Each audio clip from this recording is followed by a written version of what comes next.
Hello guys, आज जो drama मैं आपके लिए लेकर आई हूँ ये एक रिवेंज रीबर्थ ड्रामा है। स्टोरी इस ड्रामे की बहुत ही ज़्यादा इंटरेस्टिंग है। इसकी एंडिंग तो और भी ज़्यादा ज़बरदस्त है। ये ड्रामा मुझे इसकी स्टोरी की वजह से और इसकी एंडिंग की वजह से बहुत ही अच्छा लगा।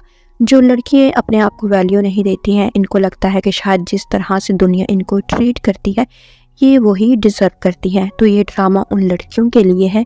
उन लड़कियों को ये ड्रामा देखकर बहुत ही ज़्यादा हिम्मत मिलेगी, मोटिवेशन मिलेगी। चलिए बिना टाइम वेस्ट किए ड्रामे की कहानी को शुरू कर देते हैं। कहानी के शुरू में ही हमें इस ड्रामे के मेन लीड कैरेक्टर्स को दिखा दिया जाता है। हीरोइन का नाम होता है ली रू, जो कि एक प्रिंसेस है और ये बहुत ही ज़्यादा अगली होती है। और हमारे हीरो का नाम किंग शोंगू है। ये एक किंग है जो कि बहुत ही ज़्यादा एरोगेंट है, जो बहुत ही ज़्यादा ब्यूटी लवर है। ये ली रू का हस्बैंड है। इन दोनों की शादी हो चुकी हुई होती है क्योंकि ली रू के फेस पर एक मार्क होता है और ये अपनी अगलीनेस की वजह से पूरी कंट्री में फेमस होती है। किंग इससे शादी नहीं करना चाहता था, लेकिन सिर्फ अपने बाप के कहने पर इसने ली रू से शादी की। असल में ली रू का बाप राजा का असिस्टेंट और दोस्त भी होता है, तो उसने अपनी दोस्ती को बढ़ाने के लिए और अपने पॉलिटिकल मामलात को बेहतर तरीके से मैनेज करने के लिए अपने बेटे की शादी प्रिंसेस ली रू से करवा दी होती है। ये इन दोनों की शादी का बैकग्राउंड है कि कैसे इन दोनों की शादी हुई। अब ड्रामे की फर्दर एक्सप्लेनेशन की तरफ हम बढ़ते हैं।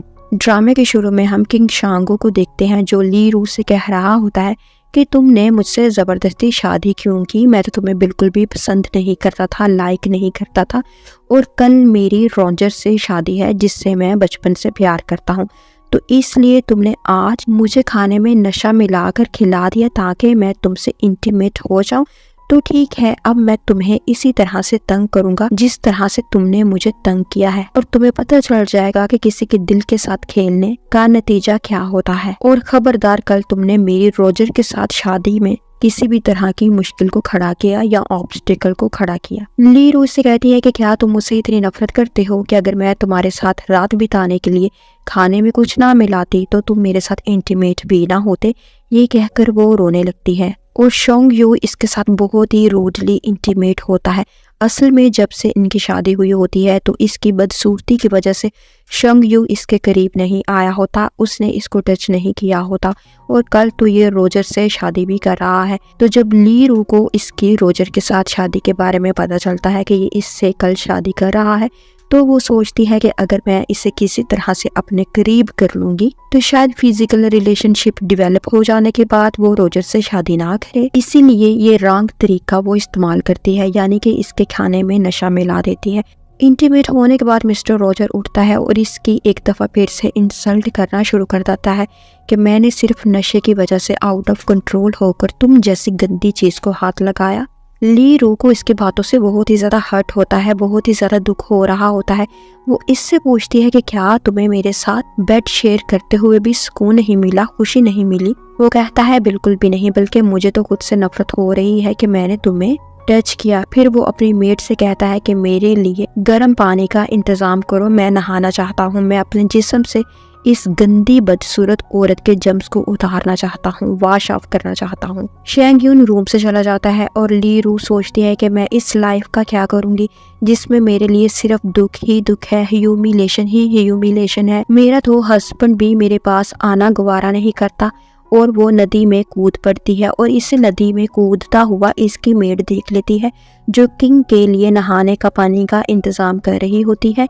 वो ऊंची ऊंची आवाज़ में चलाना शुरू कर देती है कि प्रिंसेस नदी में गिर गई है, प्रिंसेस नदी में गिर गई है, कोई तो इनको बचाए। और यहाँ पर ये सीन कट ऑफ हो जाता है और अगली सीन में हम देखते हैं 20वीं सेंचुरी का टाइम होता है और एक डॉक्टर जो बिल्कुल री लू की तरह दिखती है, इसका नाम भी ली रू ही होता है। वो रात के टाइम ड्राइविंग करते हुए कहीं जा रही हुई होती है। इसे इसकी बहन की कॉल आती है। वो इससे पूछती है कि तुम कहाँ रह गई हो, अभी तक तुम घर वापस क्यों नहीं आई? वो कहती है मुझे ऑपरेशन थिएटर में टाइम लग गया और अभी मैं रास्ते में ही हूँ, कुछ ही देर में मैं घर वापस पहुँच जाऊँगी। आगे से इसकी बहन इससे पूछती है कि हाँ मुझे याद आया, आज तो तुम्हारा बहुत ही इंपॉर्टेंट एक ऑपरेशन था, क्या बना ऑपरेशन का? ली रू मुस्कुराते हुए बहुत प्राउडली इसको बताती है कि भला मैं ऑपरेशन करूं और वो कामयाब ना हो, ऐसा कैसे हो सकता है। जिस पर इसकी सिस्टर इसकी तारीफ करने लगती है और ये भी प्राउडली स्माइल करती है। तभी आसमान पर बिजली कड़कती है, चमकती है।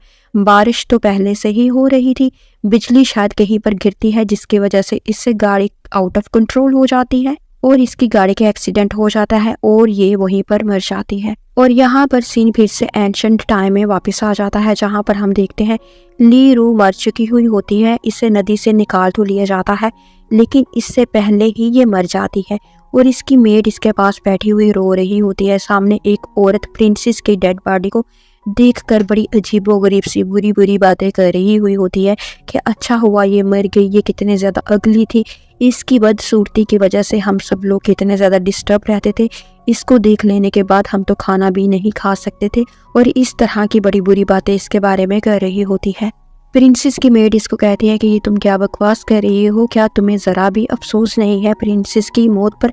मेरी प्रिंसेस जैसा तो कोई और काइंड इंसान हो ही नहीं सकता, जितनी वो अच्छी थी इतना अच्छा पूरे महल में कोई नहीं है। जिस पर ये औरत इसको कहती है कि बकवास बंद करो, क्या तुम्हें पता नहीं है कि इसके बदसूरत चेहरे की नहूसत की वजह से हमारे पूरे महल में कितनी ज़्यादा प्रॉब्लम्स हो रही थी। शुक्र है इससे जान छूटी। ये औरत भी मेड ही होती है, इस महल में ये रोंजर की मेड होती है और ये रोंजर के लिए काम करती है। रोंजर उसी लड़की का नाम है जिससे किंग प्यार करता है और इससे शादी करना चाहता है, जैसे कि कहानी के शुरू में मैंने आपको बताया। ये दोनों भी बातें कर ही रही होती हैं कि शहजादी की आंख खुल जाती है और वो उठकर बैठ जाती है। इसको उठता हुआ देखकर इसकी मेड तो बहुत ही ज्यादा एक्साइटेड हो जाती है, खुश हो जाती है। इसकी मेड का नाम फ्यू है। फ्यू कहती है कि प्रिंसेस आप जिंदा है और ये रोजर की जो मेड होती है ये डर कर पीछे हट जाती है। इसे लगता है कि शायद ये प्रिंसेस का भूत तो नहीं। और ली रू सोचती है कि ये मैं कहाँ पर आ गई। इसे याद आता है कि ये तो गाड़ी चला रही थी और खराब मौसम की वजह से इसकी गाड़ी का एक्सीडेंट हो गया था और इसकी डेथ हो गई थी। ये भी इसे समझने की कोशिश करती है कि अब मैं कहाँ पर हूँ। तो इसे याद आता है कि जब इसकी शॉन्ग्युन के साथ शादी हुई थी और ये सीन भी इसको याद आता है कि जब शॉन्ग्युन इसके साथ इंटीमेट होता है तो कितना बुरा इसके साथ वो ट्रीट करता है और इसे ह्यूमिलेट करता है, जिसके बाद ये सुसाइड कर लेती है। अब ली रू सब कुछ अंडरस्टैंड कर चुकी हुई होती है कि मैं कहाँ पर थी और मैं कहाँ पर आ गई हूँ और मैं इस नई दुनिया में एक प्रिंसेस हूँ जो कि बहुत ही अगली है, जिससे इसका हस्बैंड मोहब्बत नहीं करता। और फिर वो खुद से बात करते हुए कहती है कि मैं कितनी फूलिश थी कि मैंने ऐसे इंसान के लिए सुसाइड कमिट की। अब मैं इस उल्लू के पट्टे को सीधा करके रख दूंगी। फिर वो फियो को देखती है जो इसके लिए बहुत ही ज्यादा वरीड हो रही होती है, परेशान हो रही हुई होती है। वो इससे कहती है कि परेशान ना हो, मैं तो बिल्कुल ठीक हूँ। इसे उठता हुआ और बात करता हुआ देखकर रोज की मेड इससे कहती है कि शहजादी क्या ये आप हैं या फिर ये आपका कोई भूत है। जिस पर शहजादी कहती है कि बकवास बंद करो, तुम्हें बहुत जल्दी पड़ी है कि मैं मर जाऊं। मैंने तुम्हारी सारी बकवास सुन ली है। तुमने शहजादी के बारे में जो भी बोला है इसकी तुम्हें सख्त से सख्त सजा मिलेगी। रोजर की मेड इससे माफी मांगने लगती है। ली रू कहती है कि ठीक है, मैं सिर्फ तुम्हें एक शर्त पर ही माफ करूंगी कि तुम अपने फेस पर 300 के करीब थप्पड़ मारो। और मेड उसी वक्त बैठकर अपने मुंह पर तड़प तड़प तड़प थप्पड़ मारना शुरू कर देती है। ये बहुत ही फनी सीन होता है। फ्यू को बहुत ही मजा आता है ये सब देखकर। असल में ये मेड फ्यू ही होती है पूरे महल में जो शहजादी से ट्रूली सिंसियरली मोहब्बत करती है। फिर ली रू और फ्यू वहां से चले जाते हैं। अगले सीन में हम देखते हैं शॉन्ग्युन इनके रूम के दरवाजे पर नॉक करता है। फ्यू दरवाजा खोलती है। शॉन्ग्युन उसे कहता है कि ली रू कहाँ है। फ्यू कहती है कि प्रिंसेस तो बिल्कुल ठीक है, इनको होश आ गया है। शॉन्ग्युन कहता है कि मैं इसका हाल पूछने के लिए नहीं आया हूँ, मुझे इससे कोई फर्क नहीं पड़ता कि वो जिंदा है या वो मर गई है। मैं सिर्फ ये बताने के लिए आया हूँ कि कल मेरी शादी है। इसे अलर्ट कर दो कि कल मेरी शादी में किसी भी तरह की ऑब्स्टिकल क्रिएट करने की कोशिश ना करे, वरना मुझसे बुरा कोई ना होगा। तभी ली रू खुद ही बाहर आ जाती है और ये बड़े कॉन्फिडेंस के साथ शॉन्ग्युन से बात करते हुए कहती है कि जाओ जाओ, तुमने जिससे शादी करनी है तुम मुझसे शादी कर सकते हो। मुझे तुम्हारी शादी से कोई भी लेना देना नहीं है। तुम रोजर तो क्या दुनिया की किसी भी लड़की से शादी कर सकते हो और एक लड़की को छोड़कर तुम 100 लड़कियों से शादी कर सकते हो। मुझे कोई जरूरत नहीं है तुम्हारी शादी में आने की या तुम्हारी शादी में आकर किसी भी किस्म का मसला करने की। और जाओ यहाँ से, अपना टाइम वेस्ट ना करो। किंग कहता है तुम्हारी इतनी जरूरत कि तुम मुझसे इस तरह से बात करो। तुम्हारे बाप ने मेरे बाप को यानी राजा को जहर देने की कोशिश की थी और तुम्हें मेरे सर पर सवार कर दिया था शादी की सूरत में। बहुत ही जल्द मैं तुम्हारे बाप की असलियत सबके सामने लेकर आऊंगा और कल मेरी रोजर के साथ शादी हो जाएगी तो तुम्हें भी अपने औकात का पता चल जाएगा। ली रू कहती है कि मैंने तुम्हें कहा ना, जो करना है जाओ करो।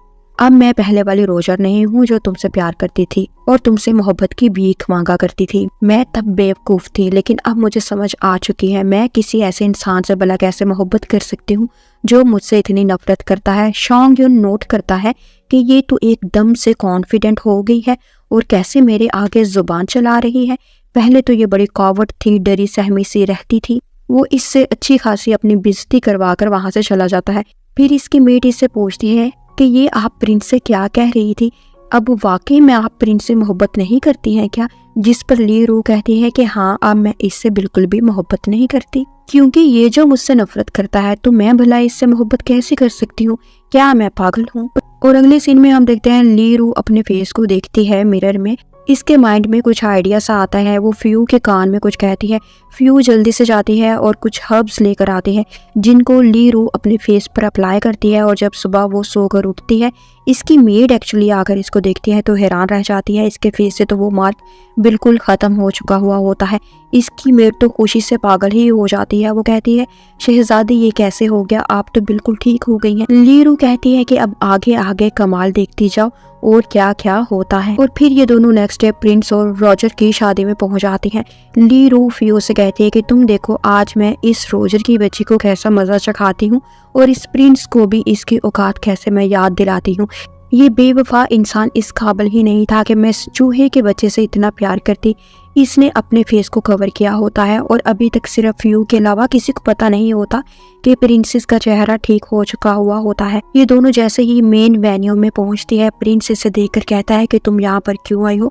क्या मैंने तुम्हें बोला नहीं था कि मेरी शादी में आने की जरूरत ना करना? जिस पर वो कहती है कि मैं भला कैसे तुम्हारी शादी में ना आती, आखिर को मैं यहाँ की प्रिंसेस हूँ, मेरा शादी में होना तो बहुत ही ज़्यादा ज़रूरी है। मैं नई दुल्हन को कुछ सिखाना चाहती थी कि हमारे महल के तौर तरीके क्या क्या हैं, वरना अगर दुल्हन ने कुछ गड़बड़ कर दी शादी होने में तो ऐसा ना हो कि इसकी नहुसत की वजह से तुम दोनों की शादीशुदा जिंदगी में कोई प्रॉब्लम आ जाए। प्रिंस फिर से कहने लगता है कि तुमसे बड़ी नहुसत तो कोई और हो ही नहीं सकती, अपनी अगली सूरत लेकर यहाँ से दफा हो जाओ। रोजर प्रिंस को रोककर कहती है कि आप प्रिंसेस पर ज्यादा गुस्सा ना हो, मुझे लगता है कि वो ठीक ही कह रही होगी, कोई बात नहीं है। जैसे जैसे प्रिंसेस कहती है मैं करती जाती हूँ, मैं बस अपनी शादीशुदा जिंदगी को किसी भी किस्म की मुसीबत में नहीं डालना चाहती हूँ। और प्रिंसेस ली रू तो बहुत ही अच्छी है, आप एमी फजूल में इस पर गुस्सा ना हुआ करें, ये मुझे अपनी बहनों की तरह अजीज है, प्यारी है। असल में रॉजर एक बहुत ही क्लेवर लेडी है। ये प्रिंस के सामने अच्छा बनने का प्रिटेंड करती है, ये ऐसा दिखाने की कोशिश करती है कि इसे ली रू से कोई भी प्रॉब्लम नहीं है, बल्कि ये तो ली रू से मोहब्बत करती है, जबकि हकीकत में ये प्रिंसेस ली रू से बहुत ही ज़्यादा नफरत करती है। अभी भी प्रिंस के सामने ये अच्छा बनने के लिए ये सब कुछ बोल देती है कि मुझे प्रिंसेस ली रू जो कहेगी मैं वो करूँगी, मुझे कोई भी प्रॉब्लम नहीं है प्रिंसेस ली रू की बात मानने में, क्योंकि ये मेरी बहनों की तरह है। प्रिंसेस को तो इसकी सारी होशियारियों की समझ होती है। वो इसे कहती है, ये तो बड़ी अच्छी बात है कि तुम मेरी इतनी ज़्यादा ओबीडियंट हो, मुझे बहन समझती हो, तो चलो सबसे पहले ऐसा करो कि पिंक ड्रेस पहन कर आओ, अपनी ड्रेस को चेंज करो। रोजर का तो मुंह ही लटक सा जाता है। इसकी बात पर वो हैरान हो जाती है। वो कहती है, मेरा ये ड्रेस तो बिल्कुल ठीक है, इस ड्रेस में क्या प्रॉब्लम है? और रेड ड्रेस ही तो पहना जाता है शादी के मौका पर, मैं रेड ड्रेस को क्यों उतारूं भला? प्रिंस कहता है कि तुम ऐसी डिमांड क्यों कर रही हो प्रिंसेस ली रू? ये तुम हमारी शादी पर से नहुसत को उतारने की कोशिश कर रही हो या नहुसत लगाने की कोशिश कर रही हो? रोजर अब ब्राइड बनकर बिल्कुल रेडी है और तुम चाह रही हो कि वो कपड़े चेंज कर। ली रू बहुत ही कॉन्फिडेंस के साथ कहती है कि ठीक है, ये नहीं करना चाहती तो ना करे, लेकिन मैं आप लोगों को एक बात बता दूं कि रेड ड्रेस सिर्फ प्रिंसेस ही शादियों में पहना करती हैं और रोजर यहाँ की प्रिंसेस तो नहीं है, ये इस महल में काम करने वाली एक मेड है और मेड की शादी पर इनको रेड कलर नहीं पहनाया जाता है, इनको पिंक कलर पहनाया जाता है। और अगर ये रेड कलर पहनेगी तो शादी के बाद तुम दोनों में से कोई एक तो जानलेवा बीमारी का शिकार हो सकता है। रोजर कहती है, ठीक है, मैं चेंज करके आती हूँ जल्दी से, और वो चले जाती है, कपड़े चेंज करके आ जाती है। प्रिंस को तो ली रू पर बहुत ही ज्यादा गुस्सा आ रहा होता है, लेकिन वो चुप ही रहता है। फिर हम देखते हैं दोबारा से इनकी शादी की रस्मत शुरू होने ही वाली होती है कि ली रू दोबारा से कहती है कि रुक जाओ, इतनी जल्दी क्या पड़ी हुई है तुम दोनों को। रोजर अब जाओ जल्दी से मेरे लिए कॉफी बनाकर लेकर आ। इसकी ये डिमांड सुनकर सब हैरान परेशान हो जाते हैं कि ये किस किस्म की बातें कर रही है, डिमांड्स कर रही है। प्रिंस लीरो को कहता है कि क्या तुम्हारा दिमाग तो खराब नहीं हो गया, क्या तुम्हें पता है कि तुम क्या बकवास कर रही हो। रोजर के साथ मेरी शादी होने वाली है और ये यहाँ की मलिका होगी, और तुम इसे कह रही हो कि ये जाकर तुम्हारे लिए कॉफी बनाकर लेकर आए। वो कहती है कि हाँ, इसमें क्या प्रॉब्लम है, फिलहाल तो मैं प्रिंसेस हूँ और ये एक मेड है। अगर ये क्वीन भी होगी तो ये शादी के बाद क्वीन बनेगी, और फिलहाल ये मेड की हैसियत से मेरे लिए कॉफी बनाकर लेकर आ सकती है, और मैं तो इसे अपना हस्बैंड दे रही हूँ, तो क्या ये मेरे लिए कॉफी भी नहीं बनाकर लेकर आ सकती। और क्योंकि मैं एक प्रिंसेस हूँ और अगर इसने मेरे लिए कॉफी ना बनाई तो मैं इसे सख्त से सख्त सजा भी दे सकती हूँ। प्रिंस को तो इसके बाद से बहुत ही ज्यादा गुस्सा आता है। वो इसे कहता है कि अब बस भी करो, बहुत ही हो गया तुम्हारा ड्रामा। तुम तो रॉजर से जेलस हो रही हो कि मैं इससे शादी कर रहा हूँ, इसलिए तुम कभी इससे कुछ करने के लिए कह रही हो, कभी कुछ करने के लिए कह रही हो। रॉजर प्रिंस के सामने फिर से अच्छा बनने की एक्टिंग करने लगती है। वो कहती है कोई बात नहीं है, लीरू तो मेरे लिए बहनों की तरह है, तो मैं इसके लिए कॉफी भी बना देती हूँ। और वो जल्दी से जाकर इसके लिए कॉफी बनाकर ले आती है और इसे काफी देने लगती है। लीरू जानबूझकर काफी इस पर गिरा देती है। रोजर का हाथ बुरी तरह से जल जाता है। सब लोग कहना शुरू कर देते हैं कि प्रिंसेस को क्या हो गया है, ये हमारी होने वाली हसीन तरीन मलिका रोजर के साथ कैसा सलूक कर रही है। ये खुद तो बहुत ही ज्यादा अगली है ना, तो ये रोजर से जेलस तो होगी ही, क्योंकि रोजर तो बहुत ही ज्यादा खूबसूरत है। और प्रिंस को भी अब अच्छा खासा गुस्सा आ गया होता है। वो इसकी इंसल्ट करने लगता है। रोजर का तो हाथ काफी हद तक जल चुका होता है, उसके तो गुस्से की इंतहा ही नहीं रहती, जबकि लीरो तो इस सारी सिचुएशन को बहुत ही एंजॉय करती है। और फिर रोजर सोचती है कि अब तो बहुत ही हो गया, अब तो मैं इस प्रिंसेस को मजा चखा कर ही रहूंगी। इसने मुझे यहाँ पर इतना ज्यादा ह्यूमिलिएट किया है, मेरी शादी को इसने खराब करने की कोशिश की है। और वो ये सोचकर इसके फेस पर से कपड़ा हटा देती है, इसके फेस को अनकवर कर देती है। तो ये देखकर वो हैरान ही रह जाती है कि इसका फेस तो बिल्कुल ठीक हो चुका हुआ होता है और वो इतनी प्यारी लग रही होती है कि सब इसकी तारीफें करने लगते हैं। जो औरतें पहले बातें कर रही थी कि प्रिंसेस बहुत ही ज़्यादा अगली है, इसीलिए ये रोजर से जेलस हो रही है, वो अब इसकी ब्यूटी को एप्रिशिएट एडमायर करना शुरू कर देते हैं। रोजर के भी होश उड़ जाते हैं और प्रिंस तो इसकी खूबसूरती को देखकर बिल्कुल मेस्मराइज हो जाता है। वहाँ पर जितने भी लोग खड़े होते हैं, कुछ देर के लिए सबकी बोलती ही बंद हो जाती है। रोजर जल्दी से खुद को नॉर्मल करते हुए सोचती है कि ऐसा कैसे हो सकता है, इसके फेस पर तो अच्छा खासा मार्क था जो मैंने खुद बनाया था, इसको बदसूरत करने के लिए ऐसा कैसे हो सकता है कि ये बिल्कुल ठीक हो गई हो। और अब जैसे प्रिंस इसको देखता जा रहा है, ऐसा ना हो प्रिंस इसकी खूबसूरती से इम्प्रेस होकर मुझसे शादी से इनकार ही ना कर दे। वो प्रिंस से कहती है कि इसे यहाँ से जल्दी से भेजो। प्रिंस भी लीरू से कहता है कि बहुत हो गया तुम्हारा ड्रामा, अब यहाँ से चले जाओ और हमारी शादी होने दो प्लीज। लीरू का भी मकसद पूरा हो चुका हुआ होता है। वो सबके सामने अपनी इंसल्ट का बदला प्रिंस और रोजर को परेशान करके काफी हद तक ले चुकी हुई होती है, और दूसरा बदला वो सबके सामने अपना हसीन और प्यारा सा चेहरा दिखाकर सबको यकीन दिलाकर ले लेती है कि मैं अगली नहीं हूँ, बल्कि इस महल में रहने वाली तमाम औरतों से ज्यादा मैं खूबसूरत हूँ। वो वहां से फिर चले जाती है। अगली सीन में हम देखते हैं रोजर और प्रिंस की शादी हो चुकी हुई होती है और ये इनकी फर्स्ट नाइट होती है। रोजर थोड़ी सी उदास लग रही हुई होती है। प्रिंस इससे पूछता है कि क्या बात है, तुम मुझे सैड लग रही हो। वो कहती है मैं इसलिए सैड हूँ कि आज मैं तो देखकर हैरान ही रह गई कि प्रिंसेस तो बहुत ही ज्यादा खूबसूरत हो गई है, जबकि पहले तो इसका फेस बहुत ही अगली था। और अब मुझे फिक्र हो रही है कि कहीं आप इसकी खूबसूरती को देखकर इसे प्यार करने ना लग जाए। प्रिंस कहता है कि ऐसा कभी नहीं हो सकता कि मैं इससे मोहब्बत करूंगा, मैं सिर्फ और सिर्फ तुमसे मोहब्बत करता हूँ, तुम्हारे अलावा मैं किसी और के बारे में सोच भी नहीं सकता। फिर प्रिंस कहता है कि जिस तरह से आज लीरू ने हमारी शादी में खराबी डालने की कोशिश की है, मुझे लगता है कि ये हमारी वेडिंग नाइट को भी स्पॉइल करने की कोशिश तो जरूर करेगी। फिर ये अपनी मेड को लीरू के पास भेजता है ताकि वो इसको जाकर बोले कि आज की रात वो कमरे से बिल्कुल बाहर ना निकले, वरना इसे सख्त से सख्त सजा दी जाएगी और अपने कमरे में ही आज रात गुजारे। रोजर की मेड इससे आकर कहती है कि प्रिंस का ये ऑर्डर है कि आज की रात आप कमरे में ही रहेंगी, कमरे से बाहर नहीं निकलेंगी। लीरू कहती है कि मैं भी देखती हूँ कि किस में इतनी हिम्मत है, जुर्रत है कि मुझे कमरे में कैद करके रख सके, और इस मेड को अच्छी खासी वो तड़ियां लगाकर वहां से निकाल देती है। फिर हम देखते हैं यहाँ पर प्रिंस और रोजर इंटीमेट होने लगते हैं और यहाँ पर प्रिंसेस अपनी मेड यानी फू से कहती है कि मैं इन दोनों को आज की रात एक दूसरे के पास भी नहीं आने दूंगी, बस तुम मेरा कमाल देखती जाओ। जैसे मैंने इनकी शादी में खराबी डालने की कोशिश की है, इसी तरह से मैं इनकी सुहाग रात को भी बेमजा करके रख दूंगी। और फिर वो जल्दी से अपने कमरे से बाहर निकलती है और एक फ्लैग वाला डंडा, जो कि शायद कोई एरो होता है, इसे उठाकर प्रिंस के कमरे में आ जाती है। प्रिंस और रोजर कहते हैं कि ये तो यहाँ भी आ गई, इसका कुछ ना कुछ तो करना ही पड़ेगा। प्रिंस बाहर आकर इसको कहता है कि लगता है तुम बाहर ऐसे नहीं आओगी, अब मैं तुम्हें हंटर्स मरवाता हूँ। फिर वो अपने आदमियों से कहता है कि प्रिंसेस को 30 हंटर्स मारे जाएं। और फिर हम देखते हैं रोजर प्रिंस से कहते हैं कि तुम कहाँ जा रहे हो, सिपाही खुद ही जाकर ली रू को हंटर्स मार देंगे, तुम तो यहाँ मेरे साथ रहो, आज हमारी सुहाग रात है।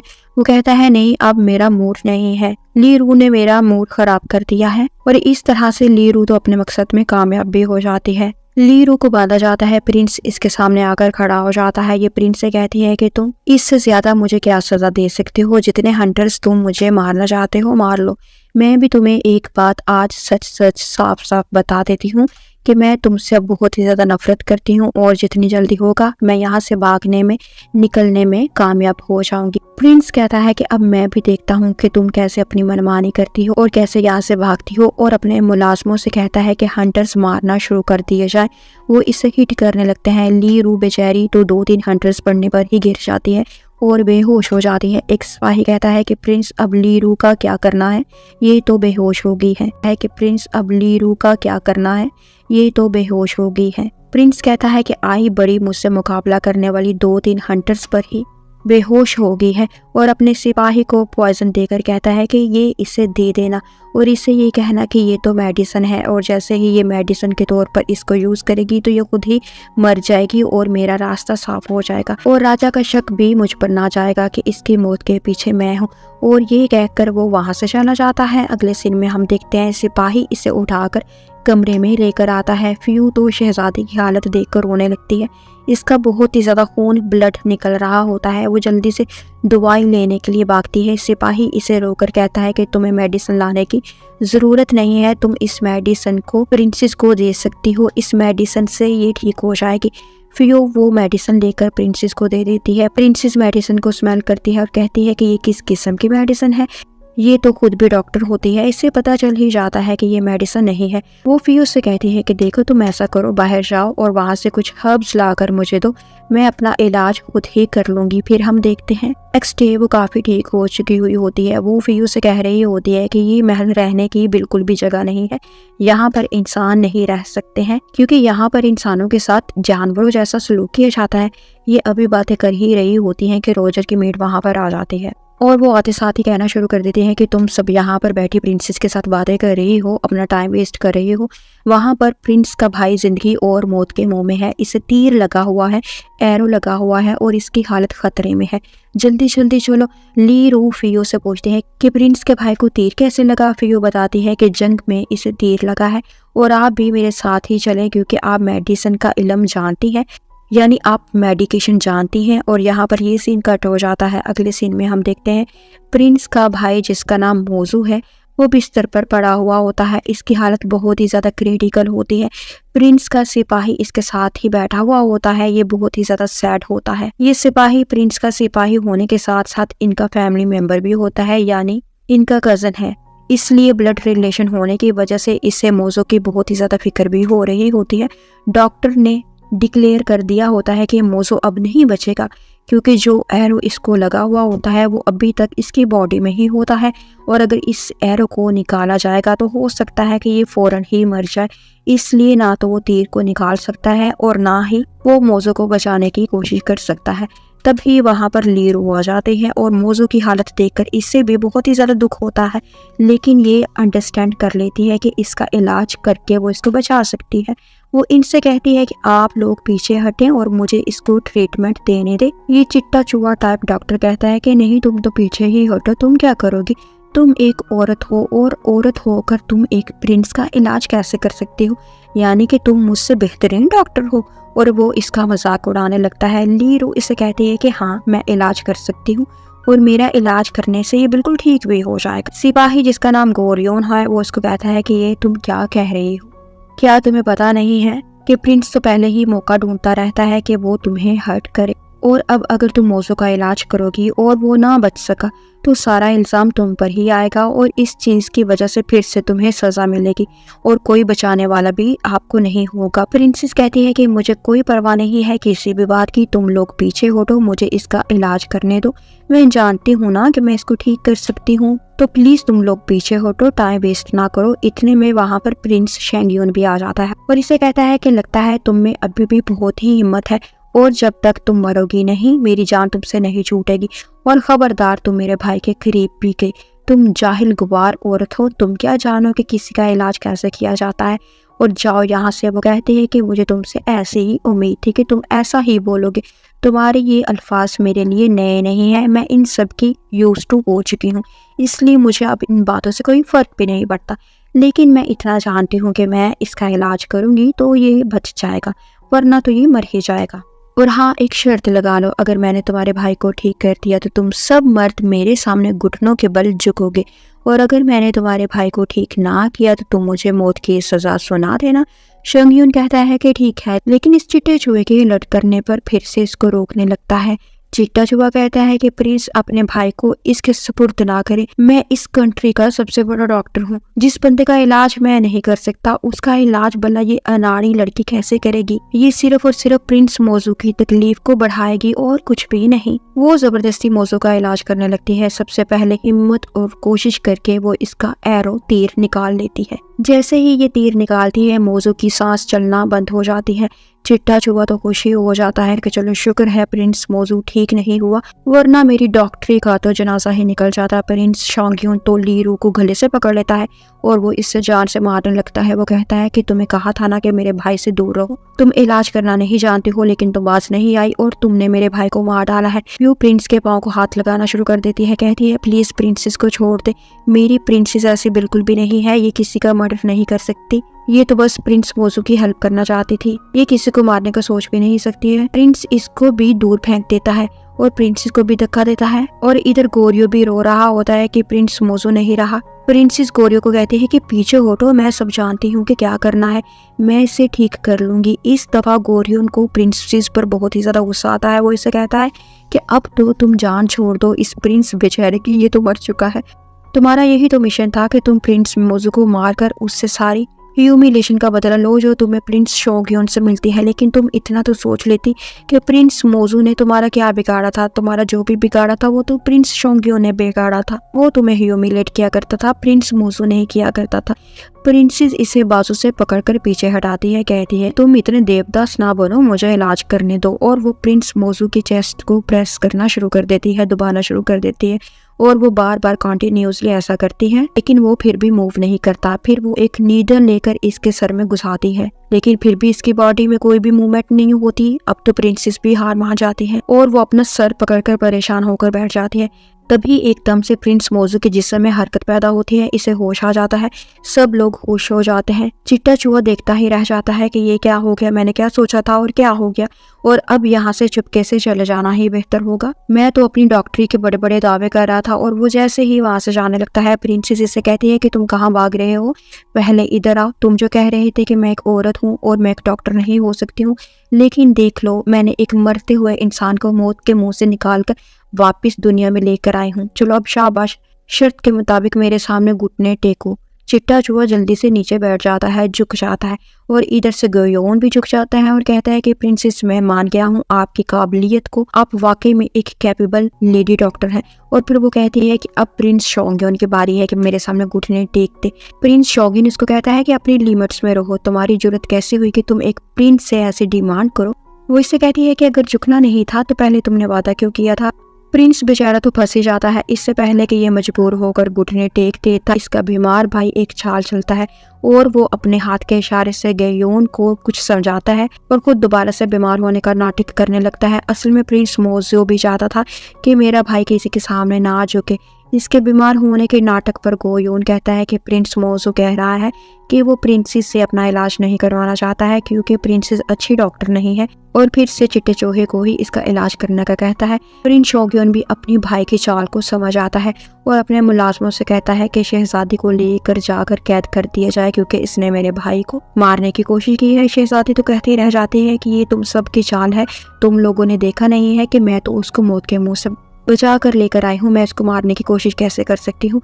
शहजादा मोजुआ बिल्कुल ठीक है, लेकिन कोई भी इसकी बात नहीं सुनता और इसको जेल में डाल दिया जाता है। फिर वो देखती है कि प्रिंसेस की बैग से ब्लड निकल रहा होता है जहाँ पर उसको हंटर्स लगे हुए होते हैं। वो कहती है शहजादी आपका तो खून निकल रहा है, आपको तो पहले ही जख्म है जो अभी तक ठीक नहीं हुआ था, मैंने आपको एक और मुसीबत में डाल दिया, ये सब सिर्फ मेरी वजह से हुआ है। ना ही मैं आपको प्रिंस मोजू को चलकर देखने का मशवरा देती और ना ही ये सब कुछ होता।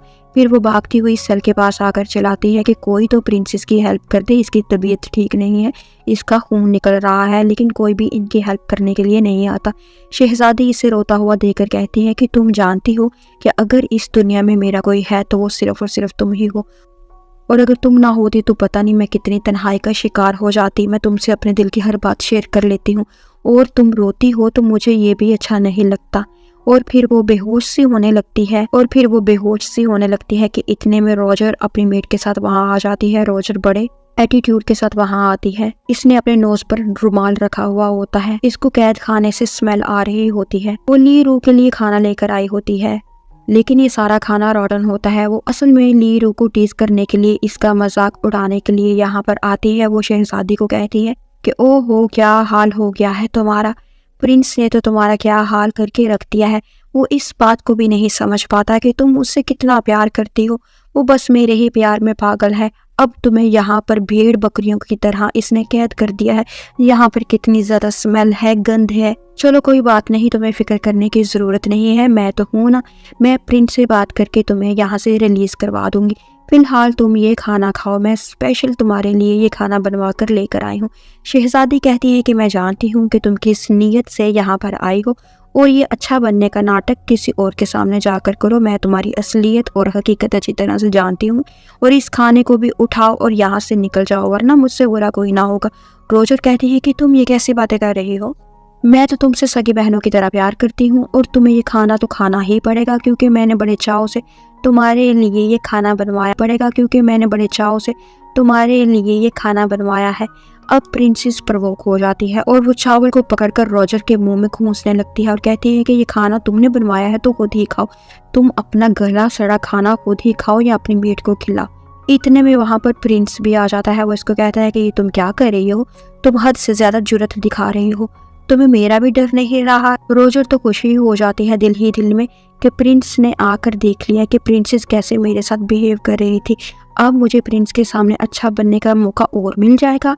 वो प्रिंस को कहती है कि मैं तो सिर्फ अपनी मोहब्बत से मजबूर होकर अपनी बहन जैसी प्रिंसेस के लिए खाना बना कर लेकर आई थी और प्रिंसेस ने तो पहले मेरी इंसल्ट की, फिर जबरदस्ती बदतमीजी करते हुए खाना मेरे मुंह में ठूंसने लगी। प्रिंस प्रिंसेस से कहता है कि बताओ क्यों किया तुमने ऐसा, क्या तुम्हें किसी के साथ अच्छा बिहेव करते हुए मौत पड़ती है। प्रिंसेस कहती है कि क्या तुम ब्लाइंड हो जो तुम्हें सच दिखाई नहीं देता है, क्या तुम्हें इस जेल खाने में से आ रही सड़ी हुई खाने की स्मेल नहीं आ रही। रोजर मेरे लिए सड़ा हुआ खाना लेकर आई थी तो मैंने खाना खाने से इनकार कर दिया, जिस पर इसने मुझे टीज करना शुरू कर दिया।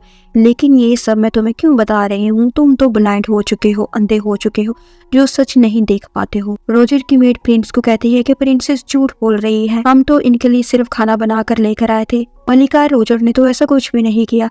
प्रिंसेस की मेड फो पे बोल पड़ती है। वो कहती है कि झूठ ना बोलो, तुम लोग जानबूझकर मेरी प्रिंसेस को क्यों परेशान कर रही हो, अक्यूज कर रही हो। प्रिंस कहता है कि सब बकवास बंद करो और ये प्रिंसेस को और फू को हंटर मारे जाने की सजा देकर वहां से चला जाता है। और यहाँ पर हम देखते हैं प्रिंसेस प्रिंस को कहते हैं कि तुम एक अंधे इंसान हो, गूंगे बहरे हो, झूठे हो, मकार हो, मैं बहुत जल्द तुमसे डाइवोर्स ले लूंगी। मैं तुम्हारे जैसे घटिया इंसान के साथ बिल्कुल भी रहना नहीं चाहती हूँ। मैंने तुम्हारे भाई का इलाज किया, इसे ठीक कर दिया और तुम लोगों ने झूठा ड्रामा करके मुझे कैद कर दिया ताकि तुम लोगों को शर्त के मुताबिक, कंडीशन के मुताबिक मेरे सामने झुकना ना पड़े। सिर्फ अपनी ईगो को सेटिस्फाई करने के लिए तुमने मुझे हंटर्स मारे, मैं तुम्हें कभी भी माफ़ नहीं करूँगी। अपने दिल की सारी भड़ास वो इसकी बेइज्जती करने में निकाल लेती है।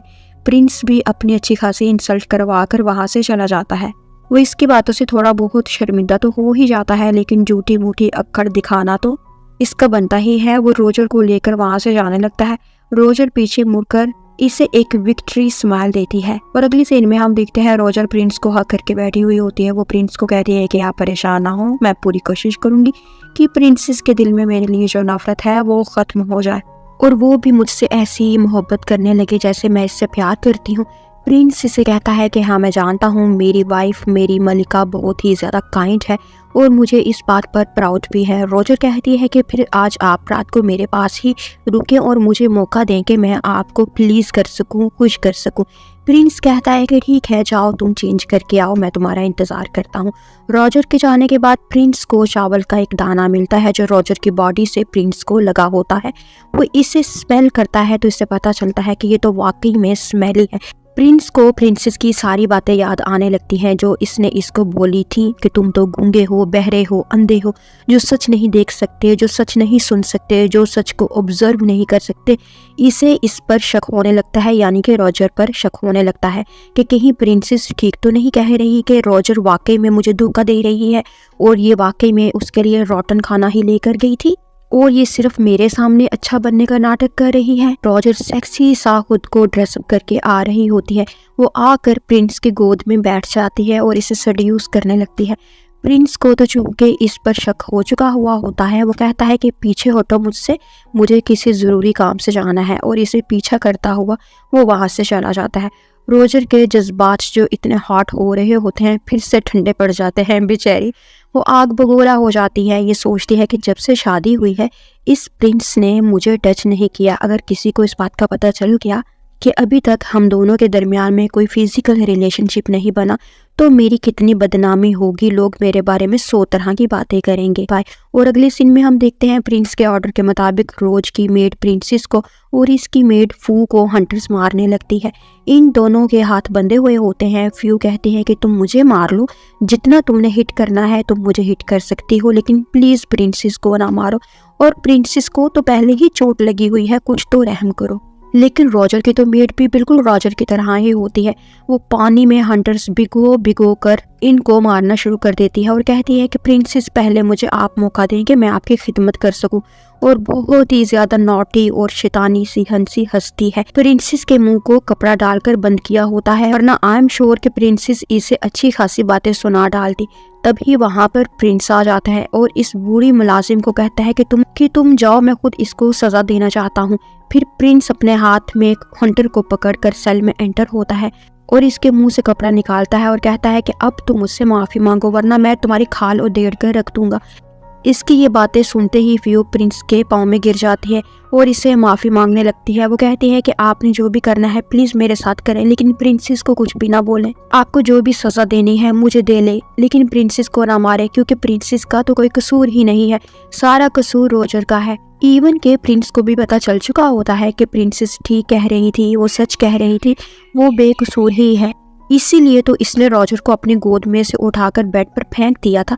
लेकिन इसके बावजूद भी वो प्रिंसेस के साथ पोलाइटली बिहेव नहीं करता, इसे फिर से तड़ियाँ और धमकियाँ लगाने लगता है। शहजादी इसे कहती है कि तुमने जो करना है तुम कर सकते हो, मैं तुमसे कभी भी माफ़ी नहीं मांगूंगी। अव्वल तो मैंने कुछ किया ही नहीं जिसकी माफ़ी मुझे तुमसे मांगना पड़े, और अगर मैंने कुछ किया भी होता तो तब भी मैं तुमसे कभी माफ़ी ना मांगती।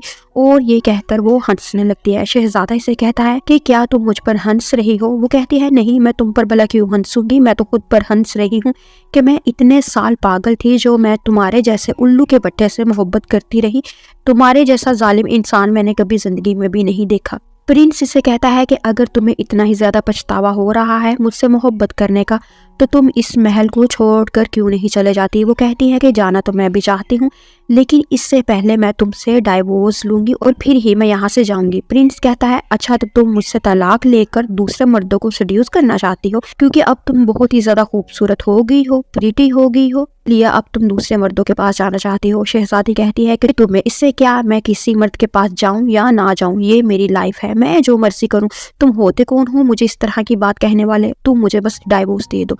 प्रिंस कहता है कि तुमने मुझे सेड्यूस किया, फिर मुझसे ज़बरदस्ती तुमने शादी की और तुम्हारे बाप ने मेरी माँ को चाकू से मार डाला। मेरे बाप को पॉइजन भी तुम्हारे बाप ने दिया। तुम्हें क्या लगता है कि मैं तुम लोगों से बदला लिए बिना ही तुम लोगों को छोड़ दूंगा? पर मैं तुम्हें डाइवोर्स भी दे दूंगा? नहीं, ऐसा बिल्कुल भी नहीं हो सकता। अब वो ही होगा जो मैं चाहूंगा। शहजादी कहती है कि माजी में जो भी हुआ मुझे किसी भी चीज़ के बारे में कुछ भी इल्म नहीं है, पता नहीं है, और अगर मेरे बाप ने ऐसा वाकई में किया है जैसा तुम कह रहे हो तो मैं इस बात पर बहुत ही ज़्यादा शर्मिंदा हूँ और मैं तुमसे इस बात की माफ़ी मांगती हूँ। और बाकी जो मामला है सच का झूठ का वो सबके सामने आ ही जाएगा, लेकिन तुम मुझे डाइवोर्स दे दो, क्योंकि तुम्हारे जैसे इंसान के साथ सिर्फ रोजर ही रह सकती है, मेरी जैसी औरत तुम्हारे जैसे इंसान के साथ नहीं रह सकती। इसके बार बार डाइवोर्स के मुतालबे पर शहजादे को गुस्सा आ जाता है। वो इसे हंटर से मारने लगता है। वहाँ पर इनका एक कमांडर आ जाता है। हंटर इसे लगता है और इसके मुंह से ब्लड निकल आता है। वो कहता है, प्रिंस आपको क्या हो गया है? आप ये हंटर प्रिंसेस को मार मार कर क्या इसकी जान ही निकाल लेंगे? और अगर ऐसा हो गया, अगर प्रिंसेस मर गई तो आपके बाबा यानी राजा आपको कभी भी माफ नहीं करेंगे और आपसे ये महल भी छीन लेंगे। ये सुनकर शहजादा अपना इरादा चेंज कर लेता है। शहजादी को हंटर मारकर बिना वजह के सजा देने वाला इरादा वो चेंज करके वहां से चला जाता है। फिर हम देखते हैं कमांडर शहजादी से माफी मांगता है कि मैं आपकी हिफाजत नहीं कर सका। शहजादी कहती है कि मैं मरते मरते बची हूँ और तुम मुझसे माफी मांगकर अपनी जिम्मेदारी को पूरे कर रहे हो। पहले मुझे मेडिसिन की जगह पर तुमने पॉइजन प्रोवाइड किया, वो तो मुझे पता चल गया कि ये पॉइजन है, वरना अगर मैं ये पी लेती तो मैं तो मर ही जाती। और ये तो तुम्हारी ड्यूटी है ना मेरी हिफाजत करने वाली, तो क्या तुम अपनी ड्यूटी को इस तरह से पूरी कर रहे हो? असल में इस कमांडर को राजा यानी प्रिंस के बाप ने सिर्फ शहजादी की हिफाजत के लिए अपॉइंट किया होता है, क्योंकि राजा को पता होता है कि प्रिंस शहजादी को लाइक नहीं करता। इसकी शादी जबरदस्ती जो करवाई गई होती है तो कहीं वो शहजादी को कोई नुकसान ना पहुंचा दे, इसीलिए राजा ने कमांडर को ये ड्यूटी दी होती है कि वो हर हाल में प्रिंसेस की प्रोटेक्शन का काम संभालेगा। शहजादी तो इससे अच्छी खासी बातें सुनाती है कि अजीब, तुम मेरी प्रोटेक्शन का काम कर रहे हो, कभी मेरे साथ कोई प्रॉब्लम हो जाती है तो कभी मेरे साथ कोई और प्रॉब्लम हो जाती है, लेकिन ऐसे लगता है कि तुम घोड़े बेचकर सो रहे हो। और फिर वो फ्यू को लेकर वहां से चले जाती है। अगले सीन में हम देखते हैं नेक्स्ट मॉर्निंग शहजादी रेस्ट कर रही हुई होती है, जब फ्यू आकर शहजादी को बड़ी एक्साइटमेंट के साथ बताती है कि राजा ने आपके लिए एक सेपरेट किचन का इंतज़ाम करवा दिया है। आज से आप अपनी मर्जी का खाना बना सकती हैं, खा सकती हैं, क्योंकि आपने प्रिंस मोजू को ठीक जो किया है, इसलिए राजा ने खुश होकर आपको ये रिवार्ड दिया है। ये सुनकर शहजादी तो बहुत ही ज़्यादा खुश हो जाती है। वो फ्यूज से पूछती है कि क्या वाकई में तुम सच कह रही हो? ये तो बड़ी अच्छी बात है, आज के बाद हमें बंद नहीं खाना पड़ेगा। और फिर ये दोनों भागती हुई किचन की तरफ आती हैं। वहाँ पर कमांडर पहले से ही मौजूद होता है। किचन चेक करके शहजादी इस कमांडर को कहती है कि हमें किचन के लिए कुछ सामान चाहिए और इसे सारा सामान नोट करवा देती है, जैसे कि किचन के लिए एग्स, मीट वगैरह भी इसे चाहिए होता है, वो इसको बता देती है। और वो कहता है ठीक है, ये मैं जितनी जल्दी होगा आपको प्रोवाइड कर देता हूँ।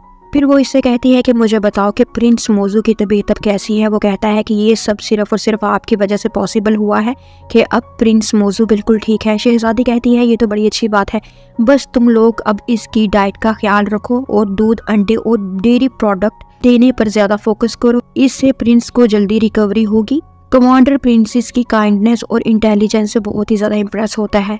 और यहाँ पर ये सीन कट हो जाता है। अगले सीन में हम देखते हैं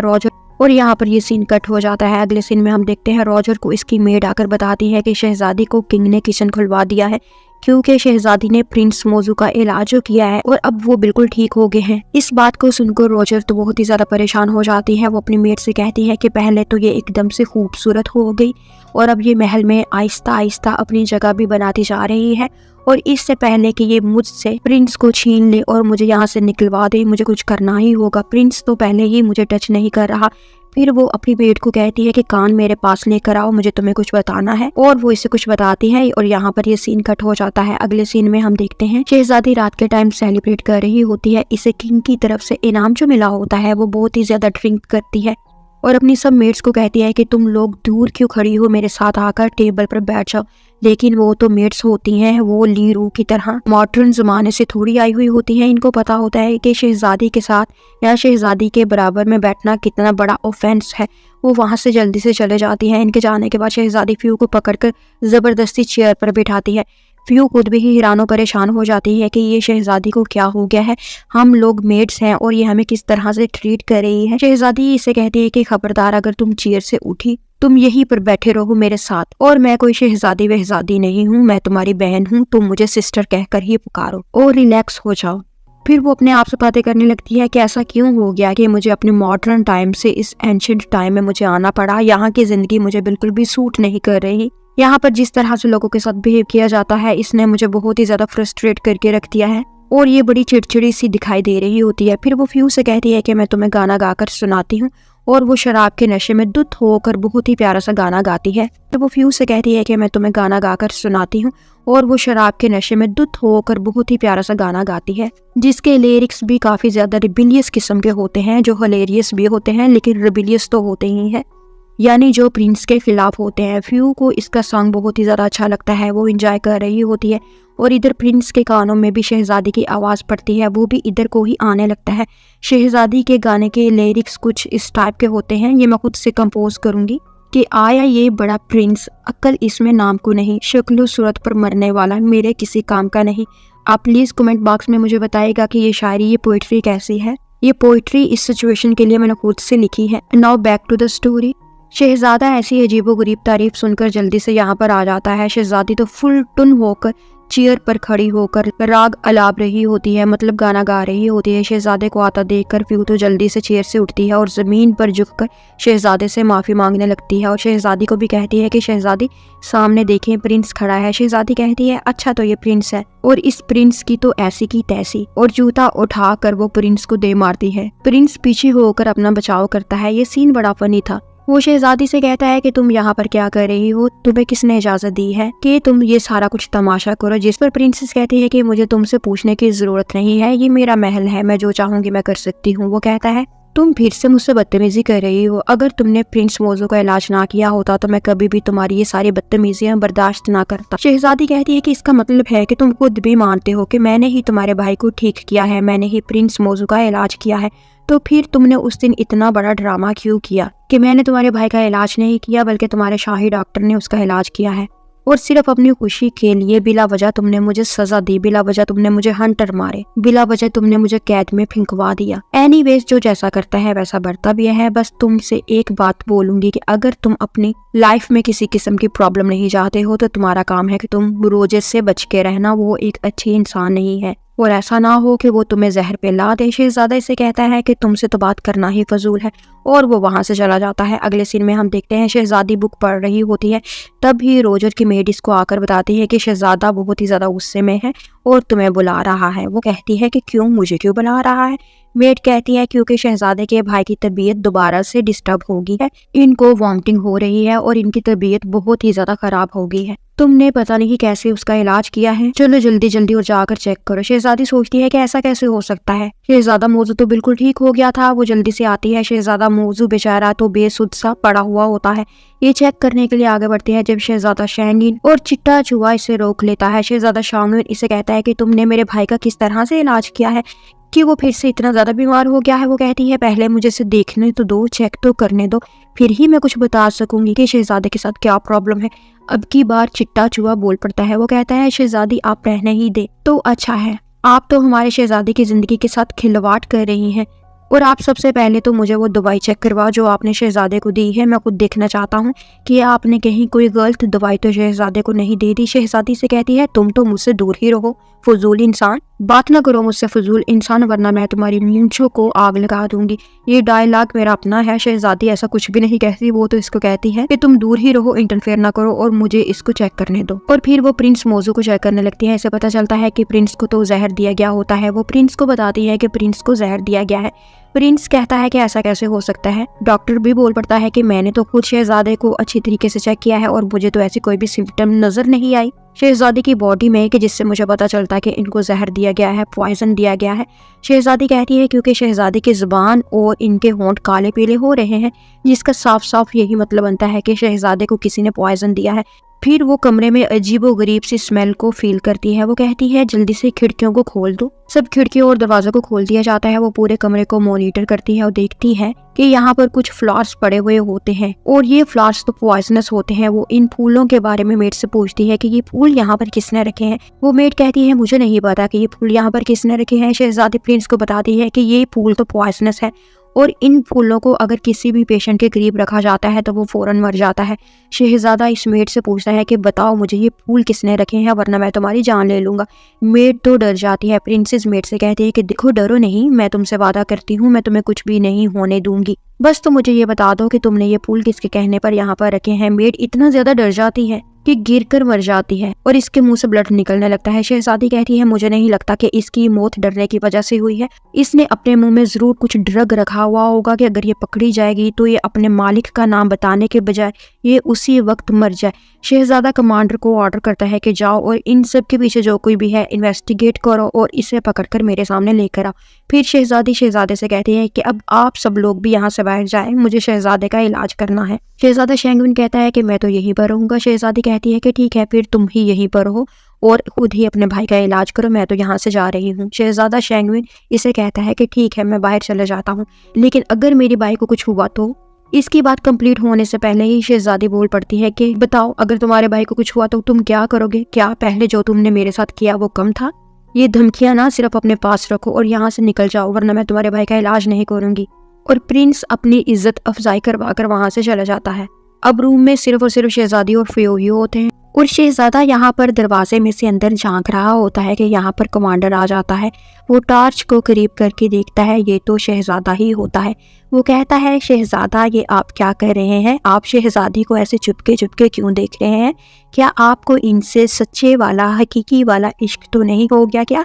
शहजादा इसको कहता है कि लिमिट्स में रहो, मैं तो बस ऐसे ही देख रहा था कि क्या वो ठीक तरह से प्रिंस का इलाज कर भी रही है कि नहीं। कमांडर कहता है कि शहजादे आपको नहीं लगता जब से शहजादी सुसाइड करते हुए बची है तब से ये बहुत ही ज्यादा चेंज हो गई है? अब ये बहुत ही ज्यादा अट्रैक्टिव, बहुत ही खूबसूरत हो गई है।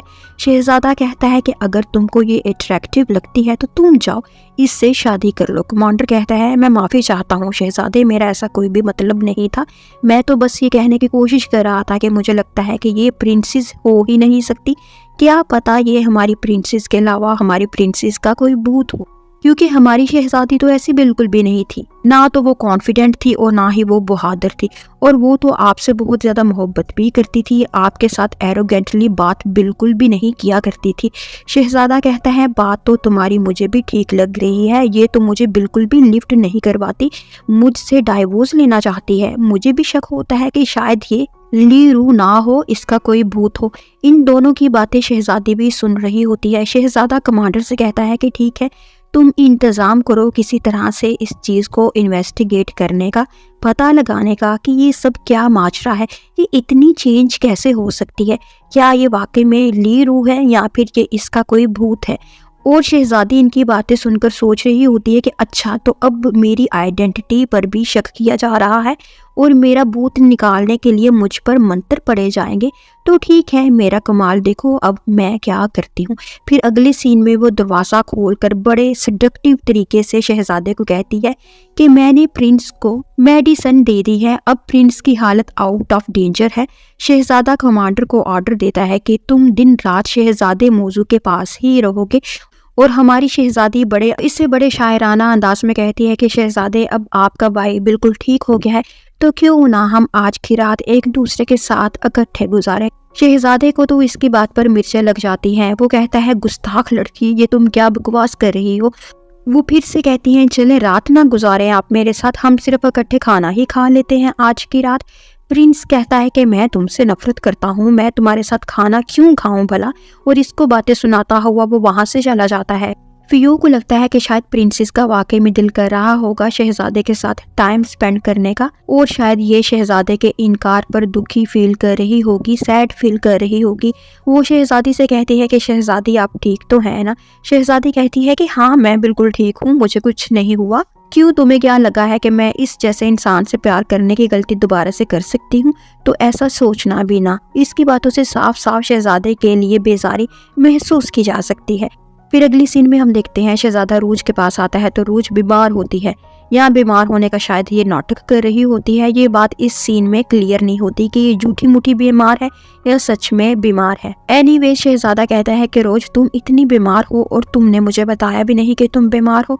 जिस पर रोजर इससे कहती है कि मैं आपको ये बता कर परेशान नहीं करना चाहती थी। मैं जानती हूँ कि आप बहुत ही ज़्यादा बिजी होते हैं, 100 मामलात हैं जिनको आपने देखना होता है। शहजादा कहता है कि मेरी जान, मेरी रोजर, तुम ऐसा क्यों सोच रही हो? मेरा जितना भी टाइम है सिर्फ तुम्हारे लिए ही तो है। तो रोजर कहती है तो फिर आप आज की रात मेरे पास रुक जाए। शहजादा कहता है कि ठीक है, आज की रात मैं तुम्हारे पास ही रहूंगा। और रोजर शहजादे को खुशी खुशी हग कर लेती है, लेकिन शहजादे की आंखों के सामने वो सारे पल घूमने लगते हैं जो इसने शहजादी के साथ बिताए हुए होते हैं। तभी कोई शहजादे को आकर मैसेज देता है कि आपको शहजादी बुला रही है। शहजादा सोचने लगता है कि इसने मुझे क्यों बुलाया होगा। वो रोज को कहता है कि तुम रेस्ट करो, आराम करो, तुम्हारी तबीयत ठीक नहीं है, मैं जा रहा हूँ और तुम मेरा इंतजार ना करना, मेरे आने से पहले तुम सो जाना। और शहजादा वहां से चला जाता है। रोज बेचारी तो फिर से टूटे हुए दिल के साथ शहजादी को कोसने लगती है कि लगता है जब तक ये मनहूस जिंदा है ये कभी हमें इंटीमेट नहीं होने देगी। और यहाँ पर शहजादी गिटार लेकर बहुत ही अच्छा म्यूजिक प्ले कर रही होती है। शहजादा भी सुनने लगता है और ये इसके इस स्किल से भी बहुत ही ज्यादा इम्प्रेस होता है। और फ्यू भी शहजादी से कहने लगती है कि लगता है ये गिटार आप शहजादी के लिए ही बजा रही हैं और आपको इनसे मोहब्बत भी हो गई है। आप इस बात को मानो या ना मानो, लेकिन मैं जानती हूँ कि आपको शहजादे से मोहब्बत हो गई है। शहजादी कहती है तुम्हें क्या लगता है कि मैं पागल हूँ? जिस इंसान को मुझसे प्यार नहीं, मैं भला इस इंसान से क्यों प्यार कर सकती हूँ? ये सारी बातें शहजादा सुनकर सैड सा फील करता है। फिर फ्यू कहती है तो अगर आपको शहजादे से मोहब्बत नहीं है तो आप गिटार क्यों बजा रही हैं? और आपने तो शहजादे को बुलावा भी भेजा है कि वो आपके पास आए, आपने ऐसा क्यों किया अगर आपको उससे मोहब्बत नहीं है तो? शहजादी कहती है वो सिर्फ मैं इसलिए कर रही हूँ कि मैं शहजादे को टीज कर सकूं, इसके अलावा मुझे रत्ती भर भी शहजादे में कोई इंटरेस्ट नहीं है। ये बात सुनकर शहजादा फौरन से आकर इसको पकड़ लेता है और कहता है कि तुमने अभी अभी क्या बकवास की है, तुम्हें मुझ में जरा सा भी इंटरेस्ट नहीं है और तुम मुझे टीज कर रही हो। तुम्हारी इतनी जुर्रत कि तुम शहजादे को टीज करो। शहजादी तो इस सारी सिचुएशन को बहुत ही एंजॉय करती है, इसे जरा सा भी डर नहीं लग रहा होता। वो हंसते मुस्कुराते हुए शहजादे से कहती है कि जाहिर बात है टीज भी इनको ही किया जाता है जिनसे मोहब्बत होती है और मुझे तो तुमसे बहुत ही ज्यादा मोहब्बत है। शहजादा कहता है कि खबरदार मेरा दोबारा से मजाक उड़ाने की कोशिश ना करना और अभी की अभी मेरे सामने तुम झुको और मुझसे माफी मांगो। शहजादी कहती है तुम अपने आप को क्या समझते हो? अगर तुम शहजादे हो तो मैं भी शहजादी हूँ, मैं तुमसे भला माफी क्यों मांगू? मैं तुम्हारे सामने क्यों झुकूं? झुकना तो शर्त के मुताबिक तुम्हें चाहिए था, क्योंकि शहजादा मौजू को ठीक करने के बदले में तुमने ही तो शर्त रखी थी जो तुमने पूरी नहीं की। शहजादा कहता है कि ठीक है, शर्त को पूरा ना करो तो मैं तुम्हारी सारी मेड्स को ब्रोटल में यानी कोठे पर फरोख्त कर दूंगा, सेल कर दूंगा। इस बात से मजबूर होकर शहजादी को झुकना पड़ता है और प्रिंस बड़े एटीट्यूड के साथ उठकर वहां से चला जाता है। शहजादी पीछे से कहती है कि तुम कहाँ जा रहे हो, अब तुम्हारी बारी है, तुम भी तो मेरे सामने झुको। लेकिन प्रिंस तो कब का जा चुका होता है। शहजादी कहती है प्रिंस तुम्हें भी झुकना तो पड़ेगा ही, और आज नहीं तो कल मैं तुम्हें भी अपने सामने बेंड करके ही सुकून का सांस लूंगी। और वो गुस्से से प्रिंस के कमरे में घुस जाती है जहाँ पर प्रिंस कपड़े चेंज कर रहा होता है। प्रिंस की इसको देखकर चीख निकल जाती है और इसकी भी प्रिंस को देखकर चीख निकल जाती है। वैसे ये अजीब ही महल है जहाँ पर कोई दरवाजा नहीं है, और अगर दरवाजा है तो शायद दरवाजे की कुंडी नहीं है।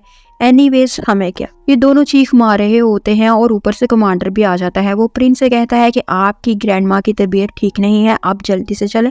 प्रिंस कहता है वो सब तो ठीक है, लेकिन मुझे ये तो बताओ तुम लोग शहजादे को क्या अकेले में कपड़े भी नहीं बदलने दोगे?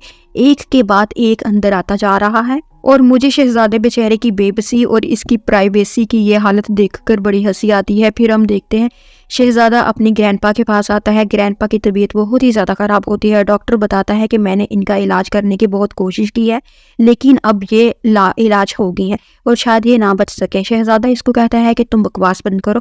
तभी ग्रैंडमा की नज़र शहजादी पर पड़ती है। वो शहजादे से पूछती है कि ये मेरी बहू है ना, और इसे अपने पास बुलाकर बहुत ही प्यार से इसका हाथ और किंग का हाथ पकड़ती है और कहती है कि तुम बहुत ही प्यारी, बहुत ही खूबसूरत हो बेटा। क्या मेरा पोता तुम्हारे साथ ठीक तरह से रहता है कि नहीं? क्योंकि मैं तुम्हारे चेहरे से ये पढ़ सकती हूँ कि तुम इसके साथ खुश नहीं हो। लेकिन बेटा इसमें इसका भी कोई कसूर नहीं है, इसने बचपन में ही अपनी माँ को खो दिया था और माँ का प्यार ना मिलने की वजह से ये थोड़ा सा इम्पल्सिव हो गया है, गुस्से वाला हो गया है। शहजादी इनकी ये बातें सुनकर चुप ही रहती है। तभी ग्रैंड माँ की हालत फिर से खराब होने लगती है। शहजादा शहजादी को कहता है कि क्या तुम इनका इलाज कर सकती हो।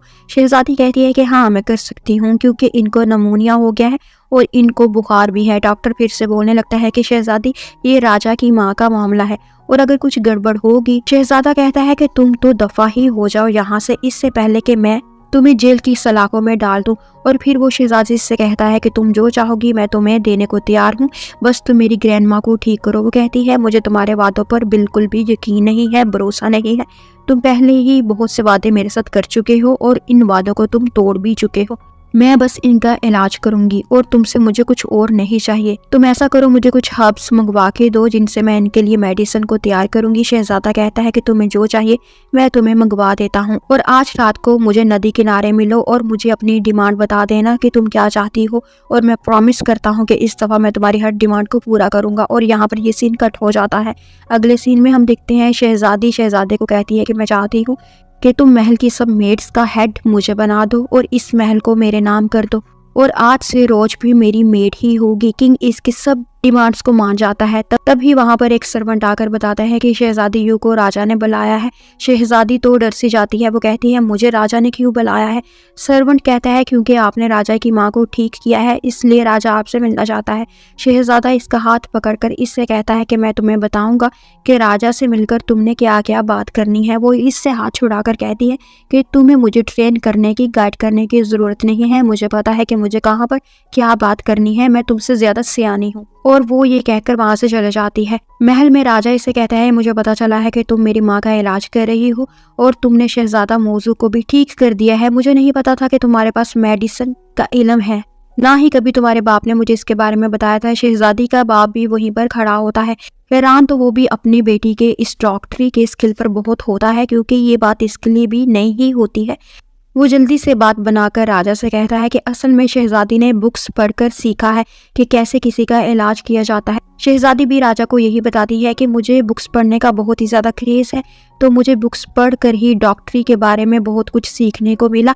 राजा इसकी इस बात पर बहुत ही ज़्यादा खुश हो जाता है। वो कहता है कि ये बात तो मुझे भी बहुत ही तुम्हारी अच्छी लगी है कि तुम्हें बुक्स पढ़ने का शौक है। अब तुम मुझे ये भी बताओ कि तुम्हारी और शहजादी की शादी को पूरा साल हो गया है, लेकिन अभी तक तुम लोगों का कोई बच्चा नहीं हुआ, आखिर क्या वजह है। शहजादी कहती है कि असल में मेरे और शहजादे के बारे में ऐसा कोई भी ताल्लुक नहीं है, वो तो मुझे लाइक ही नहीं करता, मेरे साथ ठीक तरह से बात नहीं करता, तो बच्चा कैसे होगा।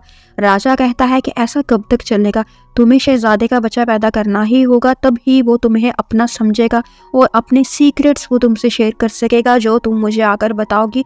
और इसी मकसद के लिए तो हम दोनों ने तुम्हारी शहजादी के साथ शादी करवाई थी कि तुम शहजादे के करीब होकर शहजादी की सारी एक्टिविटी पर नजर रखो और हमें इसकी हर प्लानिंग के बारे में पहले से ही बता दो। शहजादी फिर से कहती है कि वो बात तो आपकी बिल्कुल ठीक है, लेकिन मैं क्या करूं जब हमारे बीच में प्यार और मोहब्बत वाला कोई सीन नहीं है। अब की बार शहजादी का बाप इसको डांट कर कहता है कि तुम कितनी नालायक बेटी हो मेरी, तुम जरूर राजा के सामने मेरी नाक कटवा दोगी। राजा इसको कहता है कि तुम इसे डांटो ना, बल्कि इसको तुम थोड़ा सा टाइम दो और ये शहजादे के साथ सारे मामला खुद ही सेट कर लेगी, क्योंकि तुम्हारी बेटी समझदार है। फिर ये वहाँ से चले जाती है और इसके बाद ये अपने डैड के साथ बात कर रही होती है। वो इसको बहुत ही ज़्यादा डांटता है। वो कहता है कि मैंने तुम्हें पहले भी बताया था कि मैं तुम्हारी शादी शहजादे से क्यों करवा रहा हूँ, सिर्फ इसलिए कि तुम शहजादे के करीब रहकर राजा के लिए इन्फॉर्मर का काम कर सको। वो कहती है कि नहीं, आपने तो मुझे बिल्कुल भी ऐसा कुछ नहीं बताया था, अगर बताया होता तो मैं कभी भी ये शादी ना करती। और आपने मेरी शादी क्यों करवा दी शहजादे के साथ जब मेरे फेस पर मार्क था। आपने सिर्फ अपना मकसद हासिल करने के लिए मुझे इस्तेमाल किया। इसका बाप सोचता है कि ये तो बिल्कुल डफर सी थी, ये ऐसे होशियारी की बातें कैसे कर रही है और ये कैसे मेरा सच झूठ पकड़ रही है। और यहाँ पर ये सीन कट हो जाता है। हम अगले सीन में देखते हैं ये महल से वापस आ रही होती है कि ये शहजादे और प्रिंसेस क्वी की बातें सुन लेती है। प्रिंसेस क्वी एक मैरिड प्रिंसेस होती है, इसका एक बच्चा भी होता है, लेकिन ये शादी से पहले प्रिंस शैगवन से बहुत ही ज्यादा मोहब्बत करती है और शादी हो जाने के बाद भी, एक बच्चा हो जाने के बाद भी आज तक ये शैगवन से ही मोहब्त करती है और वो अभी भी इसी कोशिश में होती है कि किसी तरह से वो शहजादा शैगवन के साथ शादी कर सके और वो शहजादे शैगवन को अपने दिल की बात समझा सके कि वो इससे कितनी मोहब्बत करती है। इन दोनों की बातें शहजादी बहुत ही मजे से सुन रही होती है। इसे क्वी की बातें सुनकर किसी भी किस्म की जेलसी नहीं होती, क्योंकि इसके दिल में शहजादे के लिए कोई भी फीलिंग्स अब नहीं होती, ये इससे नफरत करती है। प्रिंसेस क्वी शहजादे को कहती है कि आखिर तुम समझते क्यों नहीं हो कि मैं तुमसे कितना प्यार करती हूँ। मैं अपने शोहर के साथ मजीद नहीं रह सकती, जब मेरे दिल में तुम हो तो मुझे तुम ही चाहिए। वो इसको हग कर लेती है। शहजादा इसे पीछे हटाकर कहता है कि बेशर्म औरत, कुछ तो शर्म करो, अब तुम शादीशुदा हो और एक बच्चे की माँ भी हो, और मैंने तो कभी भी तुमसे मोहब्बत नहीं की थी। मैं कल भी रोजर से मोहब्बत करता था, आज भी मैं रोजर से मोहब्बत करता हूँ और हमेशा मैं इसी से मोहब्बत करता रहूंगा। और तभी शहजादा देख लेता है कि प्रिंसेस इनकी बातें सुन रही होती है। प्रिंसेस चुपके से वहां से जाने लगती है। शहजादा कहता है कि शहजादी लीरू, रुको, मेरी बात सुनो। ये तो तुम्हारे बचपन की ही आदत है कि तुम लोगों की बातों की टो में रहती थी। पहले तो वो कहती है कि मैं तो सिर्फ यहाँ से गुजर ही रही थी, मैंने तो तुम लोगों की कोई बात सुनी ही नहीं। लेकिन जब शहजादा इसे फिर से इंसल्ट करने लगता है तो वो कहती है कि ठीक है, मैं तुम लोगों की बातों की वाकई में टो में थी, मैं तुम्हारी बातें सुनना चाह रही थी, मैं ऐसी ही हूँ, तो बताओ फिर तुम क्या करोगे मेरे साथ। शहजादी क्यों जल्दी से कहने लगती है कि शहजादी, आपको कोई मिसअंडरस्टैंडिंग हुई है, हम तो बस ऐसे ही कैजुअल सी बातें कर रहे थे। मैं इनकी ग्रैंड माँ की तबीयत के बारे में इनसे पूछ रही थी। शहजादी से कहती है कि तुम्हें मुझसे डरने की ज़रूरत नहीं है, मैं किसी को नहीं बताऊंगी जो मैंने यहाँ पर देखा है, क्योंकि मुझे शहजादे में कोई भी इंटरेस्ट नहीं है, दिलचस्पी नहीं है। इसे तुम ही रखो और रोजर ही रखे। इस बात पर शहजादे को बहुत ही ज़्यादा गुस्सा आता है। वो इसका हाथ पकड़कर इसे साइड पर लेकर आ जाता है। शहजादी इसे हाथ छुड़ाकर कहती है कि हाथ छोड़ो मेरा, खबरदार दोबारा तुमने मुझे टच किया। शहजादा कहता है मुझे कोई शौक नहीं है तुम्हें टच करने का। तुम वहाँ पर प्रिंस क्वी के सामने क्या बकवास कर रही थी। प्रिंसेस कहती है कि ये मेरी जुबान है, मैं जो मर्जी बोलूँ, तुम्हें क्या तकलीफ है मेरी जुबान से। प्रिंस कहता है कि तुम राजा से भी तो मिलने गई थी, तो मुझे बताओ कि क्या बात हुई तुम्हारी राजा के साथ। वो कहती है मैं तुम्हें किसी भी तरह की बात बताने की पाबंद नहीं हूँ, और अगर तुम पूछना ही चाहते हो तो जाकर राजा से खुद पूछो कि उनकी मेरे साथ क्या बात हुई। और वो इसको अच्छी खासी बातें सुनाकर वहाँ से चले जाती है। और शहजादा सोचने लगता है कि वैसे तो इसकी जुबान बहुत ही ज़्यादा सख्त है, लेकिन इसका हाथ कितना सॉफ्ट है, मुलायम सा है। आहिस्ता आहिस्ता शहजादा शहजादी के प्यार में पड़ रहा है। अगली सीन में हम देखते हैं शहजादा और शहजादी दोनों ग्रैंड माँ के पास होते हैं। ग्रैंड माँ शहजादी की दवाई और ट्रीटमेंट से बिल्कुल ठीक हो चुकी हुई होती है। प्रिंसेस दवाइयों की एक गठरी एक ओल्ड सर्वेंट को देकर कहती है कि ये दवाई आप टाइम पर ग्रैंड माँ को देती रहना, जिनसे ये बिल्कुल ठीक हो जाएंगी। राजा भी यहीं पर अपनी माँ को देखने के लिए आया होता है। इसके वापस चले जाने के बाद ग्रैंड माँ शहजादे और शहजादी को कहती है कि तुम दोनों की शादी को 1 साल हो गया, लेकिन अभी तक कोई बच्चा नहीं हुआ। मुझे मरने से पहले तुम दोनों के बच्चे को गोद में खिलाना है। आज के बाद तुम दोनों एक साथ एक ही रूम में सोगे। और फिर हम देखते हैं ये दोनों कमरे में आ जाते हैं। शहजादा इसे कहता है कि तुम सोचना भी ना कि मैं ग्रैंड माँ के कहने पर तुम्हें हग करूंगा, तुम्हें टच करूंगा या किसी भी तरह का तुम्हारे साथ रिलेशनशिप डेवलप करूंगा। और तुम इसीलिए तो ग्रैंड माँ के इतने करीब हो रही हो ना, कि वो मुझे फोर्स करे कि मैं तुम्हारे साथ सारा कुछ करूं, लेकिन मैं तुम्हारे साथ कुछ भी नहीं करना चाहता हूँ। शहजादी कहती है कि ये तुम्हारी भूल है, मैं तो खुद तुम्हारे करीब नहीं आना चाहती। तुम्हारे जैसे धोखेबाज और जालिम इंसान को प्यार करके मैं अपना टाइम क्यों वेस्ट करूंगी भला। मेरे लिए दुनिया के सारे मर्द मर गए हैं क्या। प्रिंस कहता है कि तुम में दुनिया का कौन सा मर्द इंटरेस्ट ले सकता है, तुम में तो औरतों वाली कोई बात ही नहीं है। इसकी बात का मतलब समझकर शहजादी कहती है क्यों, मुझ में औरतों वाली बात क्यों नहीं है। क्या उस रात जब तुम जबरदस्ती मेरे साथ इंटीमेट हुए थे तो क्या तुम्हें मेरे साथ मजा नहीं आया था। और वो इसको बड़े फनी से अंदाज में पूछती है। शहजादा कहता है कि तुम कितनी बेशर्म हो, तुम्हें इतनी खुली बात करते हुए शर्म नहीं आती। और वो उठकर बेड पर जाने लगता है। इससे पहले ही शहजादी जंप लगाकर बेड पर चढ़ जाती है। ये दोनों एक दूसरे के ऊपर नीचे हो रहे होते हैं, कभी कंबल एक दूसरे से खींचते हैं, कभी बेड पर एक दूसरे को नीचे गिराकर अपने लिए जगह बनाते हैं। तभी ग्रैंड माँ की वही बूढ़ी औरत इनके कमरे में आ जाती है, जो ग्रैंड माँ की सर्वेंट होती है। ग्रैंड माँ ने इसको भेजा होता है कि जाओ जाकर देखो ये एक दूसरे के साथ ही हैं या फिर ये अकेले एक दूसरे से दूर सो रहे हैं। बूढ़ी औरत को देखकर ये दोनों एक दूसरे को हग कर लेते हैं। और यहाँ पर मैं सोचती हूँ कि इन्होंने कमरे का दरवाजा लॉक क्यों नहीं किया होता, जिसका दिल करता है मुंह खोलकर अंदर आ जाता है। बूढ़ी औरत इन दोनों को एक साथ देखकर शर्माने लगती है और कहती है ठीक है, जो भी तुम कर रहे हो कैरी ऑन। और वो वहाँ से शर्माते हुए चले जाती है। इसके जाते ही ये फ़ौरन एक दूसरे से फिर से दूर हो जाते हैं और फिर से बेड और ब्लैंकेट के लिए झगड़ा करते हैं। शहज़ादी शहज़ादे को लात मारकर बेड से नीचे गिरा देती है और ये काम ये सबसे अच्छा करती है और खुद ब्लैंकेट ले लेती है। शहज़ादे को तो बहुत ही ज़्यादा गुस्सा आ जाता है, लेकिन एक साइड पर होकर वो भी रात गुजार ही लेता है। अगले सीन में हम देखते हैं सुबह के टाइम पर प्रिंसेस क्वी ब्रेकफास्ट लेकर प्रिंस के लिए महल में आती है। प्रिंसेस क्वी और इसकी हरकतें मुझे बड़े मजे वाली लगती है। ये हिरनी की तरह चलते हुए शहजादे के लिए खाना लेकर आती है, डोर नॉक करती है। शहजादी बाहर आती है। शहजादी को देखकर तो प्रिंसेस क्वी चौंक सी जाती है कि ये शहजादे के महल में कैसे आई, और दूसरा इससे ये डर भी जाती है कि ये मुझ पर अब शक करेगी कि मैं शहजादे के लिए क्यों खाना लेकर आई हूँ। वो कहती है मुझसे गलती हो गई, मुझे कहीं और जाना था और मैं गलती से यहाँ पर आ गई। प्रिंसेस इसको कहती है कि कोई बात नहीं, अगर तुम कहीं और जा रही थी और तुम यहाँ पर आ गई तो कोई मसला नहीं, तुम यहाँ पर आ सकती हो। और ऐसा करो, तुम खुद अंदर चले जाओ, शहजादा अंदर ही है, वो तुम्हारा इंतजार कर रहा है। जाओ जाओ, मुझे किसी बात पर कोई भी ऑब्जेक्शन नहीं है। और इसे अंदर भेजकर वो खुद बाहर को चले जाती है और इनकी टो में ही रहती है कि वो इनकी बातें सुन सके। प्रिंसेस क्वी शहजादे के पास आकर शहजादे को कहती है कि क्या तुम रात को शहजादी के साथ सोए थे? तुम तो कह रहे थे कि तुम्हें सिर्फ और सिर्फ रॉजर से मोहब्बत है, और अगर तुम रॉजर से मोहब्बत करते हो तो प्रिंसेस से तुमने शादी क्यों की? और अब तो मैंने सब कुछ अपनी आंखों से भी देख लिया है। जब तुम दो दो औरतों को रख सकते हो तो तुम मुझे क्यों नहीं रख सकते? मैं तो तुमसे इतना ज्यादा प्यार करती हूँ और मैं तो तुम्हारे लिए मर भी सकती हूँ। और वो ये कहकर जंप लगाकर इसको हग करने लगती है। शहजादा पीछे हो जाता है, वो गड़ाप कर पानी में जा गिरती है। शहजादी भी वहां पर आ जाती है और कहती है कोई तो बचाए प्रिंसेस क्वी को, ये डूब रही है। प्रिंसेस क्वी भी चला रही होती है कि मुझे बचाओ, मुझे बचाओ। शहजादी शहजादे को कहती है मेरे साथ तो तुम बेवफा थे ही, लेकिन किसी और के साथ भी तुम बेवफाई करोगे ये तो मैं सोच भी नहीं सकती थी। ये तुमसे इतनी ज़्यादा मोहब्बत करती है और अब ये तुम्हारे सामने ये डूब रही है। तुम्हारा काम बनता है कि तुम इसको जाकर बचाओ और तुम आराम से यहाँ पर खड़े हो। वो इससे कहता है कि ज़रा गौर से देखो, पानी इतना गहरा है ही नहीं कि शहजादी इसमें डूबकर मर सके। ये सुनना था कि शहजादी क्यू भी ड्रामा करना बंद कर देती है और खड़ी हो जाती है। शहजादी लीरू को बहुत ही ज़्यादा हंसी आती है। वो सोचती है ये प्रिंसेस क्यू कितनी क्यूट चीज़ है। शहजादी क्यू प्रिंसेस को कहती है कि तुम मुझ पर हंस रही हो, मेरा मजाक उड़ा रही हो। आप देखो मैं तुम्हारे साथ क्या करती हूँ, मैं अपनी इस इंसल्ट का बदला लेकर ही रहूंगी। जबकि शहजादी तो अभी भी इसकी बात पर हंस रही होती है। अगले सीन में हम देखते हैं ग्रैंड माँ की तबीयत फिर से खराब हो जाती है। शहजादा तो फिर से शहजादी को बुरा भला कहता है। शहजादी कहती है कि ग्रैंड माँ की तबीयत तो बिल्कुल स्टेबल हो गई थी, अचानक से इनको क्या हो सकता है। वो बूढ़ी औरत को कहती है कि जो मेडिसिन मैंने तुम्हें दी थी कि ग्रैंड माँ को टाइम पर दे दिया करना, वो जाकर जल्दी से लेकर आओ। वो पहले तो हेजिटेट होती है, लेकिन जब प्रिंसेस इसको फोर्स करती है तो वो जाकर जल्दी से मेडिसिन लेकर आती है। शहजादी चेक करती है, इसमें से बहुत सी मेडिसिन मिसप्लेस हो गई हुई होती हैं। शहजादी कहती है बाकी की मेडिसिन कहाँ गई है, इसीलिए तो ग्रैंडमा की तबीयत दोबारा से खराब हो गई है। चीटा चूहा भी वहीं पर खड़ा होता है। वो कहता है कि ये मेडिसिन मैंने चेंज की है क्योंकि वो तो पॉइजनस थी और तुम ग्रैंडमा को जहर दे रही थी। शहजादा इसे कहता है कि क्या तुम पागल हो? तुम्हें किसने बोला है कि अपनी मर्जी से ग्रैंडमा की दवाइयाँ चेंज करते फिरो?